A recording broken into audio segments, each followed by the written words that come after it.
এই সময় ভারী কাজ করা যাবে না। এই যে আপনাকে বলছি, নো ভারী কাজ। গর্ভকালীন সময়ে মায়েদের কিছু বাড়তি সতর্কতার দরকার আছে। ভারী জিনিস টানাটানি, বসে বসে বা কোমর বাঁকা করে এই সময় একদমই কোনো কাজ করা উচিত না। আমাদের দেশে গর্ভবতী মহিলাদের প্রায়ই নিচু হয়ে কাপড় ধুতে দেখা যায়। এটা মা এবং অনাগত শিশু সন্তানের জন্য ক্ষতিকর।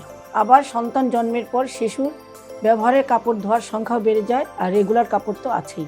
ঘন ঘন কাপড় ধোয়ার ফলে মায়ের ঠান্ডা জ্বর এসে যেতে পারে। এটা শিশুর জন্য ক্ষতিকর। বিজ্ঞানের কল্যাণে ঘরে ঘরে এসি, ফ্রিজ, রুটি মেকার, রাইস কুকার আর কত সব যন্ত্র। শুধুমাত্র কাপড় ধোয়ার ক্ষেত্রেই আমরা পুরাতন পদ্ধতি ব্যবহার করছি কেন? একটা ওয়াশিং মেশিনের দাম কি খুবই বেশি? মোটেই না। কোনো কোনো সময় দেখা যায় একটা মোবাইলের চেয়েও দাম কম, আবার বিদ্যুৎ খরচও কম। তারপরও কেন জানি আমরা এই যন্ত্রের সুবিধাটা ভোগ করতে চাই না। মা ও অনাগত শিশু সন্তানের কথা চিন্তা করে আমি সবসময় ওয়াশিং মেশিন ব্যবহারের পরামর্শ দিয়ে থাকি। মনে রাখতে হবে, একজন সুস্থ মা মানে একজন সুস্থ সন্তান, আর এই সুস্থ সন্তানরাই হচ্ছে আমাদের আগামী দিনের ভবিষ্যৎ। জনসচেতনতায় ওয়ালটন ওয়াশিং মেশিন।